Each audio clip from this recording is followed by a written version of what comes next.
Hello, everyone, and welcome to the UNX News Radio podcast, your news source for all things unexplained.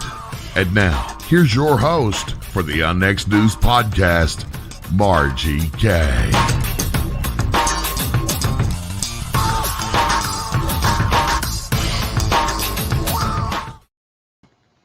Good evening, everyone, and welcome to UNX News. I'm your host, Margie Kay, and we are here once again on a Friday evening. And a haunted evening it is, because we are sitting in my haunted office at the moment, and the ghosts have been very, very active. And I have a special guest on this evening. We're going to talk about his very haunted house in Independence. But first, I have a question for all of my listeners. If you're an investigator or not an investigator, I have a big question, because something very, very strange has been happening here in our office, and I have not run across this type of thing in the last 40 years that I have been investigating. And here it is. 2 days ago, my husband and his assistant were here in the office early, getting ready to go to work, when they noticed this strange substance on the floor. And they could not find where it was coming from. They tried to clean it up, and even with paper towels would not clean it up. It would not soak into the paper towels. They moved everything around on the bookshelf where it was coming from, and then it was dripping across the floor. And we've managed to get up most of it, but it was slippery. So the guys put a rug over the top of it. And then we removed the rug, and you could still see kind of a stain there on the floor. It's a wooden floor, which, by the way, has been completely refinished and is original to the house from 1920. So we're not very happy about that. But then again, this morning I came in and my husband said, "Look at this. This substance is dripping from the bottom shelf of the bookcase. There is nothing there to make this happen." So I would just like to know, I would like to hear from anybody who's had something like this, because this is paranormal, because we can't explain it. And, like I said, in 40 years, I have not run across this. Now, this place is haunted, and the activity has been much greater as of late. There's been a lot going on. In fact, the other day I was in my kitchen here at the office, put my cell phone on the counter, and I turned around and went about 5 feet away, and I heard this crash. And I turned around, and my cell phone was on the ground right at my feet. So something had picked it up and thrown it. Now, we do have a history here of things happening from the time that we purchased this house. Was in 2003, and our office was next door. It's a corner house. It's a commercial property that's very soon going to be our new studio. It's being worked on right now, and it's haunted as well. But we noticed strange things happening here right off the bat. We actually saw a man standing on the roof and came outside. We thought that it was actually my husband working on the roof. He wasn't up there, and he said he never was up there, and he wouldn't have been standing right in the middle of the roof like that.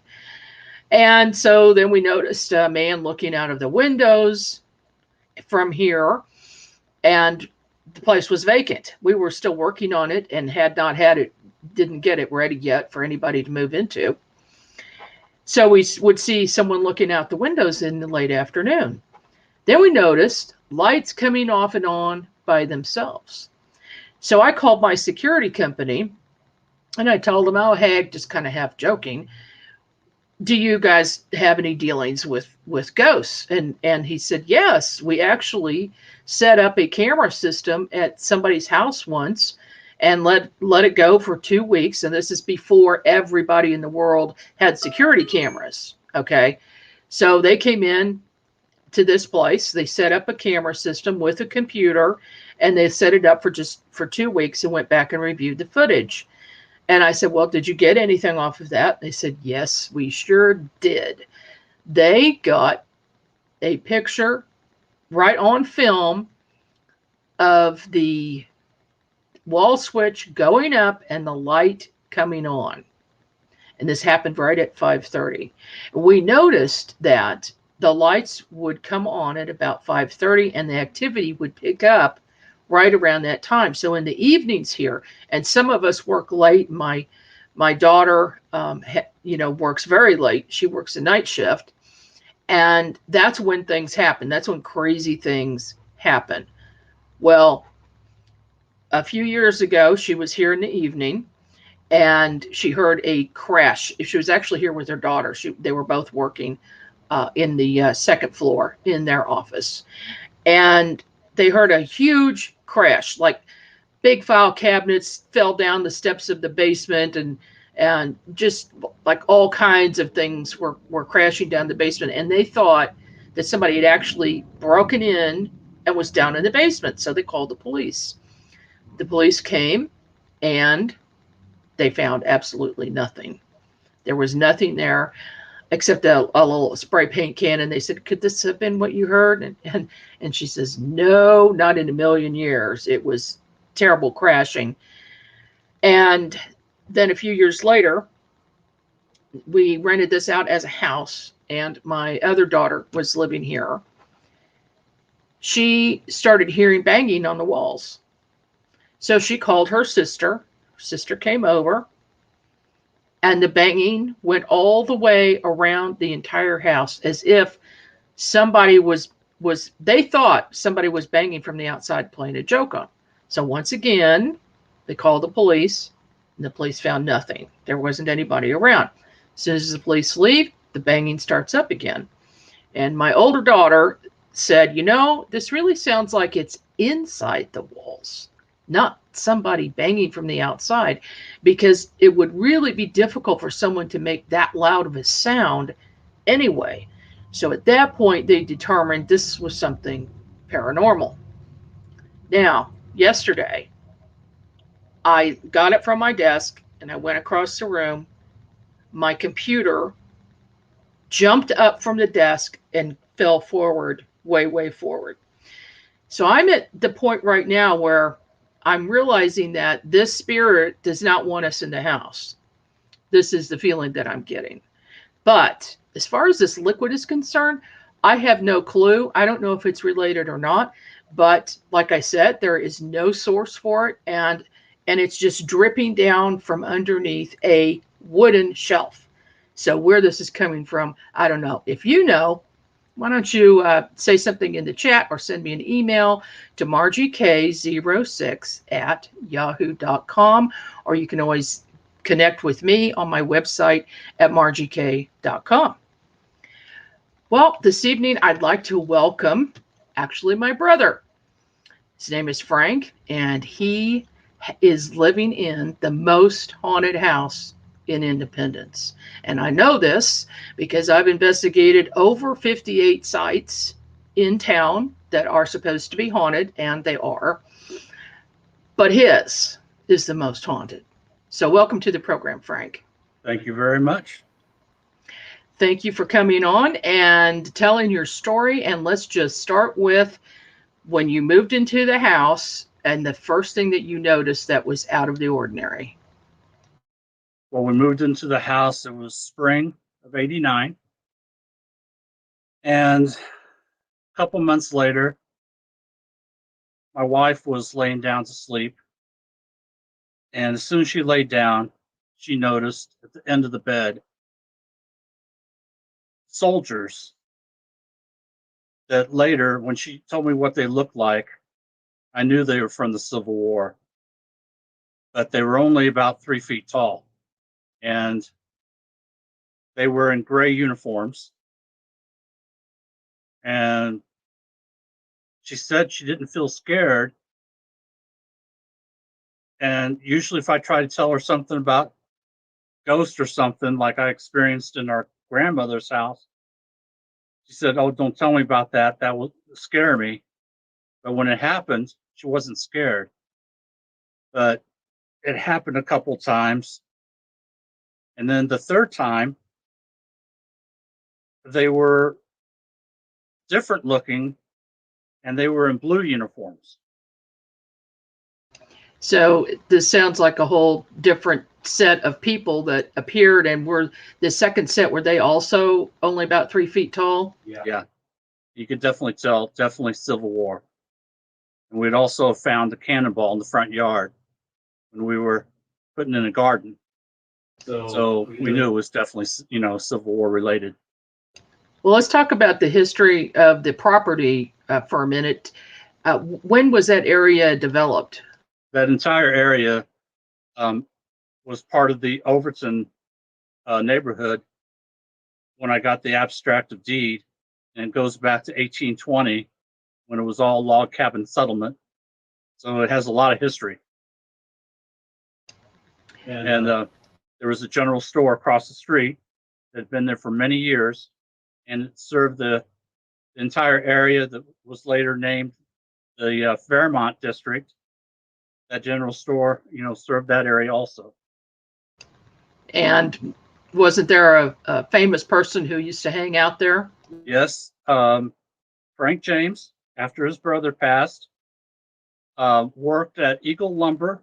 It was on the other side of 24 Highway, and there were some photos of him in a rocking chair when we first moved in that the gentleman that lived in the house showed us, and he would go back and forth from Eagle Lumber, and he would go over to the general store, and they would serve him lunch, and he would sit there in the rocking chair and have something to drink, and then go back to work.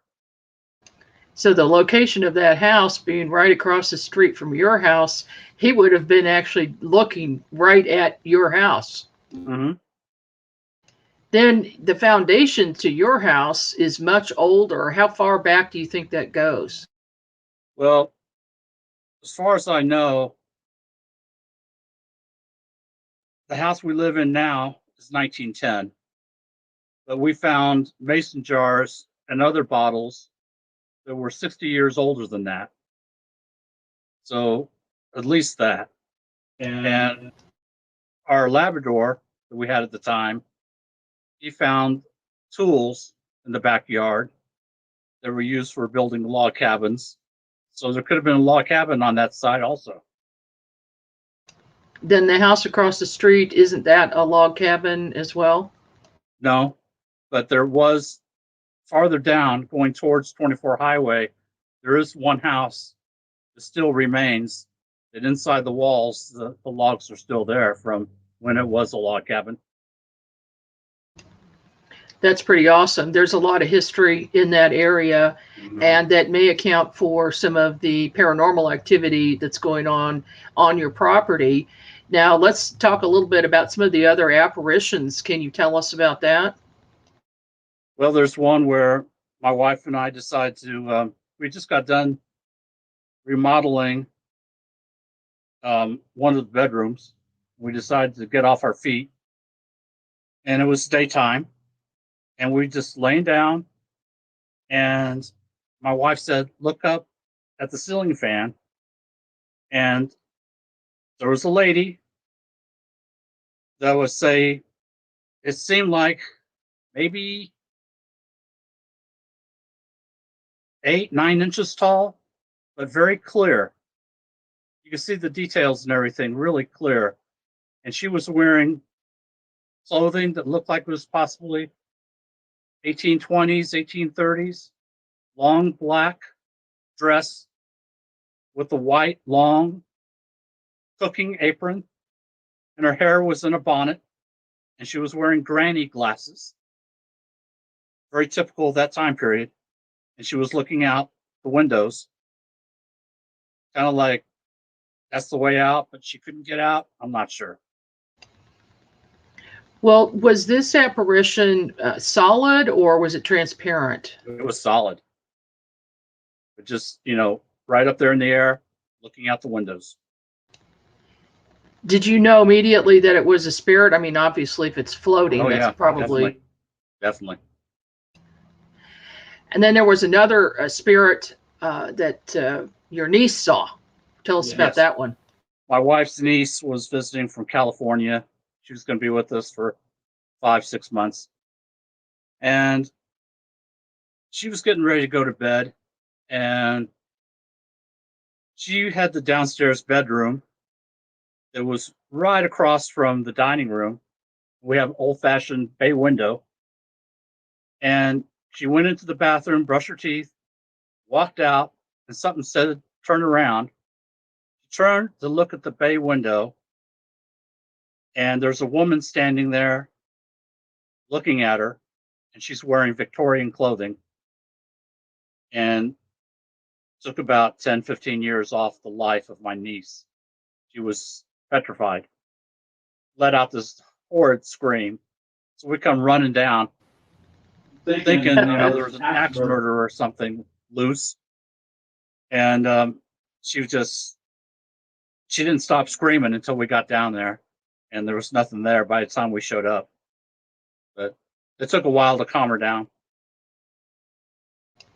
Well, you've had a lot of strange things going on in the house. Full-bodied apparitions that are solid are pretty unusual. Mm-hmm. But you've also seen some of your deceased pets. Tell us about that. Oh God, where do you start?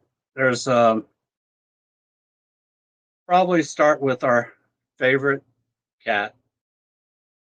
We had this cat for 23 years. It was a tabby that we adopted.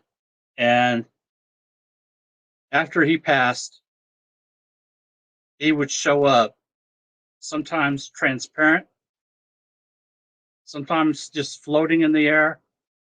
But every time he showed up,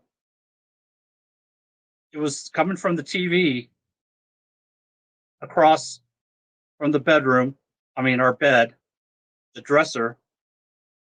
You were hearing noise, like kind of a little bit of a popping noise. And then that's when you knew he was there. And then he'd be walking on the bed. Or you just see him at the foot of the bed looking at us. And then he would walk around the bed like he used to when he was alive. He always made a tour of the bedrooms, see if the kids were okay. And then he would jump up on our bed, make a tour of the bed, and then lay down and sleep. And that's the same thing he did for weeks and weeks. And then he would be gone for about a week or two and then show up again. And he did this for like 6-7 years. This is unbelievable. Have you seen him since? No, but for it to go on that long, I thought was quite amazing. And then we had a Chihuahua. Two things with this Chihuahua that to me was quite amazing. First, we were laying down when it was just a baby, and we were positioned to where it was in the middle, and we were both kind of embracing this puppy when we first laid down at night. And then its astral body was floating right above. And my wife just happened to open her eyes and see it, told me. So I opened my eyes and we both saw it. And I had never seen that before. So I thought that was pretty cool. Then 10 years later, when the dog passed, about a week after passing, the dog showed up with its physical body and laid on my wife's neck the way it always did when she was alive. My wife petted the dog for about 15 minutes and then she left. That was it. It never came back after that. But if I could have got that on film, that would have been amazing. So you could actually see and feel the physical body of the dog. Yep. That is extremely unusual in the paranormal, believe me. If I could have got that on film and showed it to the vet that put the dog to sleep, he would have fell over. Absolutely. Now, we did an investigation of your house in 2007, and I dug up a few photos from that time period. And one of them, hang on, let me show this other one first. Okay. So here is the dining room, and you notice that white streak there at the top. That's the first photo. And then the second one, here is this long, very well lit orb. Now the light is on, obviously, but that we did not. I mean, I don't think that was coming from that light. There's other reflection that you can see on the ceiling. It is not coming from that light. No. So then go to this one. This one was from the other side with people standing there, and this very strange black something Not good. was moving, and I saw it, and Snap was able to capture a picture of whatever this was that was moving. So that is questionable as to what that is. Then here is a picture of the dining room where we sat. Now this is the bay window where the woman, the full-bodied apparition of the woman, was standing looking out, correct? Yes. And she was standing at that window, looking to the left, just past where you see that entrance. That's the kitchen. So looking past and going to the left would be a bedroom and a bathroom. What has happened as of late? Actually, lately everything has been okay. So maybe they gave up on us because they know we don't care anymore. I'm not sure, but there was some other things that happened that we haven't talked about. But Yeah, go ahead. Let's talk about that strange noise we were talking about earlier today. well, there was one time where I was watching TV with the pets. The wife's at work because she was working graveyard, and all of a sudden, you could hear the sound. Kind of think in your head, you're at a library, and all of a sudden, just like dominoes, all of the bookcases go crashing down. And that kind of sound. That's what you could hear coming from upstairs. So the pets are like, what's going on? And I go rushing upstairs to see what's happening, and not a thing is wrong. And I'm like, what could have made that sound? And I went outside, and there's a neighbor said, what was that? I heard that noise. And I said, I'm trying to figure it out. It doesn't make any sense. So for the neighbor to have heard it, that must have been awful loud. Yeah, because it was nice weather, summer, and he was outside watering some stuff in his front yard. And he said, I heard that terrible loud noise. What was it? I said, I'd like to know. Just unreal. And then there was about 10, 15 different times where I was actually sitting on the bed, getting ready to go to bed, and you could hear somebody walking up the steps when I was the only one in the house. Not a good feeling. Not good. Did it sound like heavy boot steps or what? Just regular footsteps, but just not nice. Did you get a negative feeling from that? Yeah. And I have the kind of house that's very secure. I mean, the kind of doors we have and the kind of deadbolts, you're not getting in. So for something like that to happen, it's like not good. It's one of the ETs or ghosts or whatever. It's not just a regular person. When we did our investigation in 2007, there were 4 of us, and we had EMF meters in your bedroom.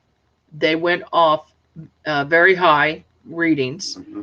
And then down the hall to that far bedroom down the hall on the second floor, they spiked and were just going crazy. So when we went back downstairs and I looked towards the steps, I saw the apparition of a a tall man dressed in what I thought was a marshal's outfit, wearing a badge and guns. So that could very well have been possible, because at that time period, people used to rent out rooms. And there was also an area where you could tell in that room that there had been a wood stove at one time because of the pie plate in the chimney. Mm-hmm. So they would have been heating that room and living in that room. And I just had the feeling that that was probably the case. Somebody who may have worked at the 1859 jail in downtown Independence. Possible. So there's any number of things that have happened there. And during our investigation, we did hear steps, someone stepping like they were on the staircase, and that's why I went over to it. And I saw them, and you could hear the creaking of the step, actually. So they showed up while we were doing an investigation. There was definitely something there. Now, there's one other thing about ghosts that we didn't talk about, and that is your grandfather's suit. What happened there? My grandfather had this really nice white suit that he liked a lot, and that he wore back in the 30s and 40s.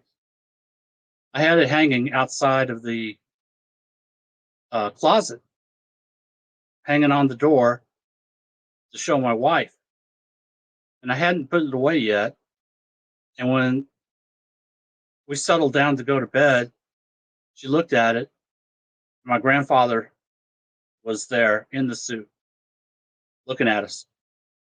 And it gave her quite a scare. So she said, "Would you please put that suit away?" So I got up. When I went over to the suit, he was already gone. And I put it away. But she didn't like the idea of him being there looking at us when we were going to bed.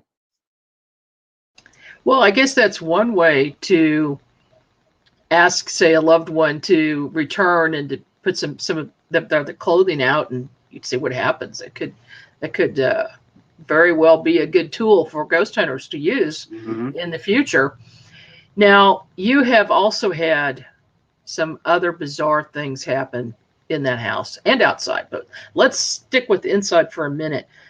What about the tiny UFO that came in? Can you describe it and what you saw and what it did? What I saw was, I'm used to these, when cars go by, you get used to the kind of reflections that they make. But on this particular night, there's this light coming towards the window, and it was totally different. I'm like, that's really odd. And all of a sudden, it's inside the bedroom. And it starts off on the far wall to the left, so which would be north. And it was about, it seems like it was maybe the size of about a third of this computer screen. And it had windows. And it was almost kind of close to the 1960s Star Trek, almost that design. And it looked like I could see ETs or something inside of it walking around. And they were scanning all the walls of the bedroom. And every time they got to a corner, lights would go on, small lights. They go to another corner, same thing. They repeated the process like 2 or 3 times. And then went to the window, and they were gone. I was awake for about 2 or 3 hours. What the hell just happened? That is one of the most bizarre UFO tales I've heard. And I've heard a lot of reports. I've talked to lots and lots of witnesses, and you are only the 3rd witness I've spoken to that has seen a tiny UFO. Well, no, 4. I'm sorry, 4 people. Well, that's That's not very many. That's extremely bizarre. But you actually saw tiny beings walking around in behind these windows. Could you make out any features? No, but they were very active. I could tell that. And I was like, how do you explain this to somebody? They're going to like think about how to lock you up when you tell them this, because it was just so out of the ordinary.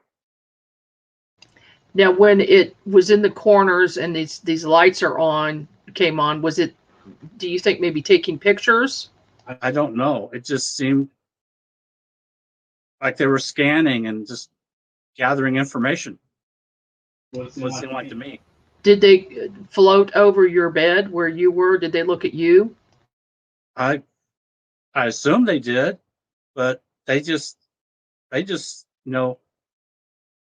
were approximately 5 or 6 inches away from the walls, but just continued to scan all the corners and then just left. But they didn't hover over me. They just kept going, at a steady speed, not fast, but just nice and calm all the way. Get to a corner, scan, go to another one, and then just went about their merry old way. So when they left, they actually went through the window? Yeah, this is exactly the same way they came in. And did that strange light outside disappear along with them? Yeah, the light was with them the whole time. I mean, it was like, that's the light they came in with, and then that's the same light they left with. It was time to leave. Let's talk about some of the UFOs that you've seen overhead. Just a few of them. Why don't you just recall what they look like? There's one last winter. I was looking up. It's strange how sometimes you get an instinct or something when you know that you're supposed to look at a certain place, and that's when something happens. But I looked up, and there's this one which I assumed was a star, and as soon as I look, it moves over to another star, which is really odd because, one, it's not in the orbit or anything of planes, satellites, none of that. So that was just really fascinating, I thought. Then, approximately 5 years ago, about half hour, 45 minutes before it got dark, it was summer, coming from the southwest, going northeast, with no sound, solid white, beautiful bright white, solid. Looked like an orb. I mean, and definitely not a drone, but going across the sky. I was like, what could that be? But it was in our atmosphere, and it wasn't very high. I'd say between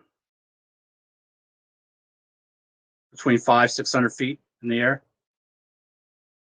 That's pretty close. That's very close. And it was just going about its merry way, and you could not, just seemed like you could not get a sound out of that thing if you wanted to. So absolutely no sound. It was just solid, bright white. Let's go to the more bizarre thing that you saw. Well, two things you saw going ahead, flying overhead. As I was working on my book, Winged Aliens, one of the things that people have reported to me is something that looks like a pterodactyl. Describe what you saw. I got out of my truck. This was summer. this is about 10 years ago. I was in my driveway and something said, "Look up," once again. And here are two incredibly large birds that looked exactly like what you see in the books, pterodactyls, and just gliding. And I mean, they were up there pretty high. Was that during the day or at night? It was day.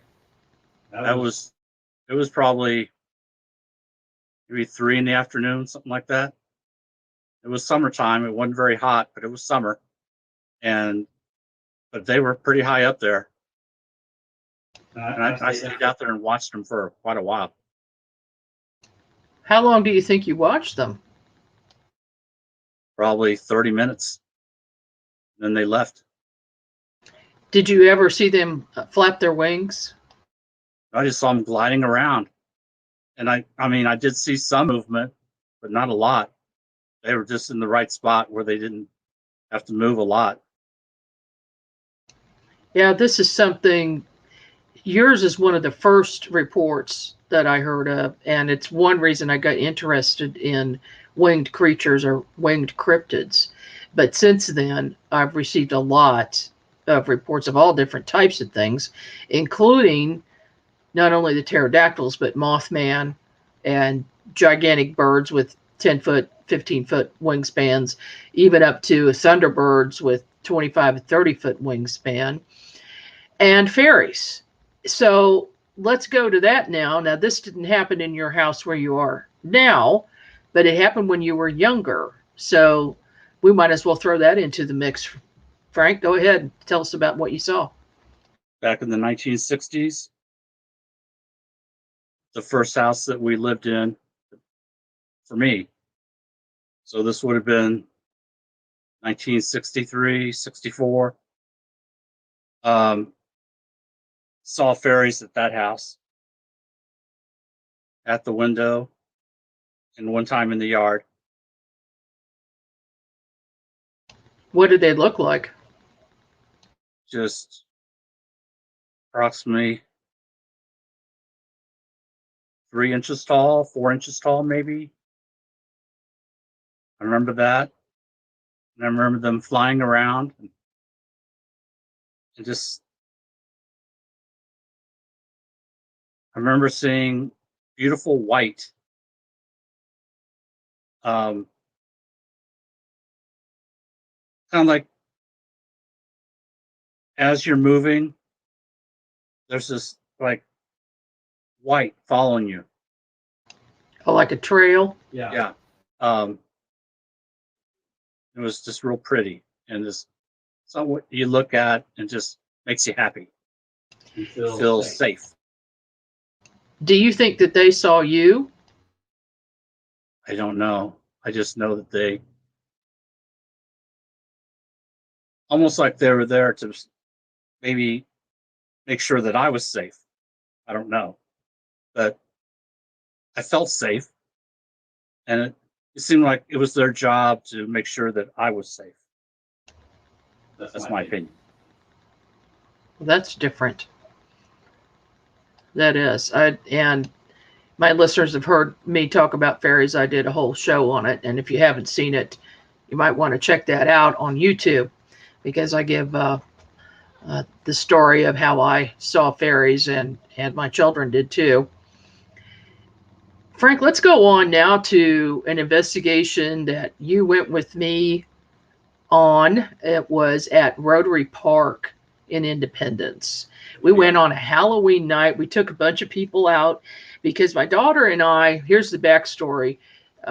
Rotary Park is in an older part of Independence, and it has a walking path, and my daughter and I used to go there every night and walk around the path for exercise. And there weren't very many people going to the park at that time. It'd be very unusual for somebody else to show up. So we were usually there by ourselves. And I was just walking around, wasn't looking for anything paranormal at all, when all of a sudden I saw a woman in old-fashioned clothing walk out of a tree. Just walk out of it. And I looked, and this was, I don't know, maybe 50 feet from me at the time. She looked over at me, and she was kind of surprised that I saw her. And I just telepathically said, "Who are you?" And she said her name was Annie, and that she had been a teacher at the school at the top of the hill, which was right next to the park. And so she went back in the tree, and I was just dumbfounded by this. Later, we noticed all kinds of other strange things happening there. But I talked to a friend of mine who is a historian, and I told him what happened. He says, "Oh my gosh," he says, "do you have any idea what this place is?" I said, "No, not at all." He said, "Well, that schoolhouse was where Anne Ralston used to teach." Anne Ralston was his wife of Frank James. And they were going to get married, but the town council said she could not teach anymore because married women didn't teach. So they wouldn't allow her. Well, she really wanted to. Then the school mysteriously burned down. And of course, it was a log cabin at that time. Frank James came to the council. He says, "You know what? I will build you a new schoolhouse out of brick that won't burn down. But you have to agree to let my wife teach." And so they agreed. Now, it's very mysterious why that schoolhouse burned down in that fashion, but they did get a new schoolhouse, and he called her Annie. And strangely, oddly enough, let me just show these pictures here. This is what we call the Annie tree, where we've seen her walk out of, and gotten high readings on that tree with an EMF meter. And also, this is very strange, with a digital thermometer, a laser thermometer aimed at the tree, the temperature will rise. And then when you take it away, it drops back down. Then if you ask Annie to come out of the tree and aim it towards her to the left side, the temperature will rise again. And so we've been there multiple times doing investigations. And here is one time with me standing in the background looking over towards the creek, and you can see these orbs here in the photo that was taken by another investigator. And then here is another one with one of the orbs has moved forward on this sidewalk right here. Then right across the street is Hill Park. Well, Hill Park has a little cemetery at the top of it. And here is it's very old. There's some Civil War soldiers buried here. There's not very many, mostly the Hill family, but also Frank James and his wife, Anne Ralston. So this is right across the street from the Rotary Park. What do you remember, Frank, about our investigation at the park when you went with the group? What I remember when we went with the group, which was approximately 25, 30 people, one person said, "Oh, look over here." And there was a tree which had a face of a man, which you could clearly see a beard, and he was smiling. And I had this incredible, really good feeling when I saw it. Just felt so at peace and happy. It just looked so amazing to see that. Yeah, not only that, I recall that the face was moving. So it was turning back and forth and up and down, and everybody saw it. I mean, and people were taking pictures and just kind of freaking out about this face. Did you get to see any of those pictures? Or I didn't bring them. I didn't get them for today, but I will dig them out. I would love to see that. Yeah. I thought that was incredible. Yeah, there was another tree where some people could see a face in it as well. And we were calling these tree spirits because it seems like that some entities or maybe people who have passed on sometimes inhabit trees, but their face will show up there, but when they actually move, that was really bizarre. The other thing that we saw while we were there was these little white lights up in the trees and dancing around the trees. Do you remember that, Frank? Yeah, that was neat. Maybe we should go back there again. We do need to go back there. It's been a while. We need to go with a group again. It's kind of changed and not really safe to go alone anymore. Yeah, so we'll definitely go with a group. Yeah, we'll definitely do that. But that place is extremely haunted, and there are some other places in town that are haunted as well. Now, have you been through the 1859 jail? Yes. Did you experience anything strange when you had that tour? Yes. Okay, tell us about that. Well, at the time, I still had hair. And besides the hair on my head, all the hair on my arms, my neck, everything kind of raised up. And I got real cold and felt very uncomfortable. So I decided to depart the premises. So basically, you got a real creepy feeling in there. I did not feel well at all, so I left. I've been in the jail several times, and every time something has happened. The first time I went, I was on a tour. I took up the rear of the tour, and somebody's hand was put on my back and pushed me forward. And I thought somebody's playing a joke on me. I turned around, there was nobody there.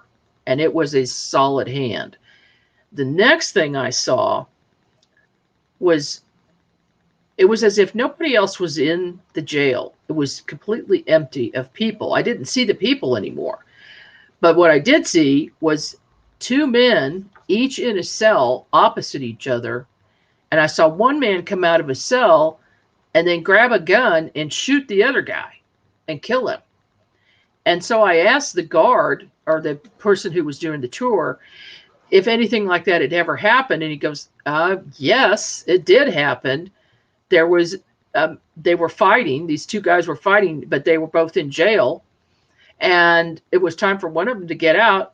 They let him out, and then they handed him his gun belt while he was still in the jail premises. And he grabbed the gun and shot this other guy that he didn't like. So that had really happened, but that imprint of that incident was still there so strong that this is what we call a time imprint, that I saw it plain as day. And I think other people have too. I've spoken to a lot of people who have taken that tour, and I always ask them, did anything strange happen to you? And every one of them has said yes. So that jail is very, very haunted. Oh, yeah. Absolutely. And Independence is full of haunted sites. But I want to talk about this one for just a minute. Oh, yeah. This is the Vale Mansion. It was built by Harvey Vale. And he was married, had a wife. He was out of town. He actually was running the Pony Express, and he was in Washington, D.C., out of town, and his wife died unexpectedly. He came back home, and he was so distraught over this, and I believe that this is part of the reason why the place is haunted. But he was so distraught that he actually buried her in the front yard in a glass coffin, with the top of the coffin exposed above the ground so that he could see her every day before he left. And that so unnerved, this went on for a while, that so unnerved the neighbors that he was then forced to remove it and place it somewhere else. Supposedly, probably still on the grounds is what we guess, but it's in an unmarked area so that nobody knows where it is. But the neighbors in the area, and I've talked to several people who live there, often see a woman, a ghostly apparition, walking up and down the driveway and the sidewalks that are the closest to the Vale Mansion. So they stay on the opposite sidewalks so they're not walking where she's going to be. Now, I've taken a couple of tours of the place. The first tour I took, I did not have any expectations about it being haunted. I didn't know the history of it. And we took a tour. Everything was great. We went upstairs to the 3rd floor, and all of a sudden, I see 2 spirits crouching in corners, and then another one standing up, and he was smoking a cigar, and you could actually smell the cigar. And my husband smelled the cigar too. Shortly after that, they closed that 3rd floor, and they said it was for maintenance reasons or safety reasons or something like that. But I spoke with someone who used to work there, a docent, and they said that the reason they closed it is because of all the paranormal activity. They couldn't let people go up there anymore. Well, I think that was where the men hung out and smoked after dinner away from the women. That's what I think is going on there. Now, did you go through the Vale? Yes. Okay, and what did you experience? I didn't have any bad experiences, actually. I was there with Eileen, and we enjoyed it quite a bit. We had a good experience. We went there at Christmas one time. There are other places in this town that are haunted, some other cemeteries.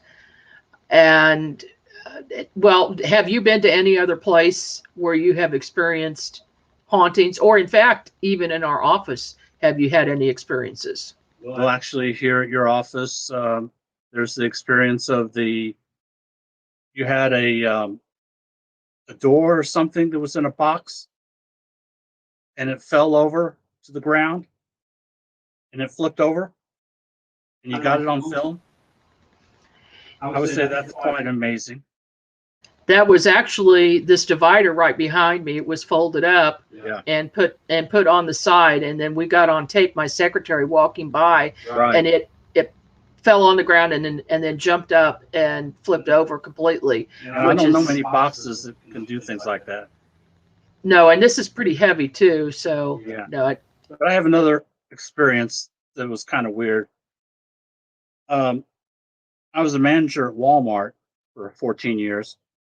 And there's one time where we were chasing a shoplifter, and we got outside, and there's about 25 of us. We had this big circle, and he's in the middle, and he pulled out a knife. So it was just me and him. I'm about 5 feet away from him. I said, "You really don't want to do that." And he said, "No, I think I do." And all of a sudden, there's this voice. And it said, and everybody heard it, but this deep voice says, "You do not want to fight this man. You will die." And all of a sudden, it wasn't visible, but his 2 arms were taken and pushed to his side. The knife fell out of his hand, and he couldn't move his arms until the cops got there. And they arrested him. He couldn't move. He couldn't speak. He was just numb. And everybody heard the voice. It was like, wow. How bizarre is that? I do not remember you telling me that story. That is a heck of a story. It's like, you do not want to fight this man. You will die. It was just so clear. And he was just like, oh my gosh, that's crazy. That's a good one to end on. Frank, thanks so much for coming on the show and telling us your tales about the most haunted house in Independence. And for those of you who are interested in haunted places, I do have this book, Haunted Independence, Missouri, that is available on Amazon, and it talks about the 58 places that I investigated here, including Frank's house. Thank you for joining me this evening. I'm Margie Kay with UNX News. See you here again next Friday night.